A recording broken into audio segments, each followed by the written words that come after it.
கர்த்தருடைய ஆசீர்வாதம் உங்களுக்கு உண்டாவதாக என்று சொல்லப்பட்டிருக்கிறது. கர்த்தருடைய ஆசீர்வாதம் இன்றைக்கு இந்த உலக ஆசீர்வாதம் நம்ம விட்டு விலகி போயிடான்பானவங்கள. இன்றைக்கு இருக்கிற எந்த ஐஸ்வர்யமானாலும் சரி, பொருளானாலும் சரி, நிலை கிடையாது. எவ்வளோ பெரிய உயர்ந்த ஐஸ்வர்யன் கூட தாழ்ந்து போயிடுறதை நம்ம பார்க்கிறோம். ஆனால் கர்த்தருடைய ஆசீர்வாதம் என்பது ஒரு நிலையானது. உன்னுடைய வாழ்க்கையில் கர்த்தருடைய ஆசீர்வாதம் இருந்தால் உனக்கு உள்ளது எல்லாமே நிலைச்சு நிற்கும். ஆனபடினாலே ஆண்டவருக்கு பிரியமானவர்களே, கர்த்தருடைய ஆசீர்வாதத்தை நாம் தேடுவோம். ஆண்டவருடைய ஆசீர்வாதம், கர்த்தருடைய ஆசீர்வாதம் உங்களுக்கு உண்டாவதாக என்றுங்க சங்கீதக்காரர் சொல்றாரு. ஆண்டவருக்கு பிரியமான இன்றைக்கு ஆண்டவர் உன் வீட்டில் உன் வாழ்க்கையில் சொல்றாரு, கர்த்தருடைய ஆசீர்வாதம் உனக்கு உண்டாக போகுது.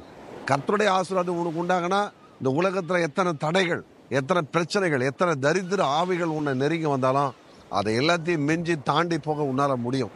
இந்த நாளிலே, இந்த நிமிஷத்துல கர்த்தருடைய ஆசீர்வாதம் உங்களுக்கும் உங்களுடைய குடும்பத்துக்கு உண்டாவதாக. ஆமென்.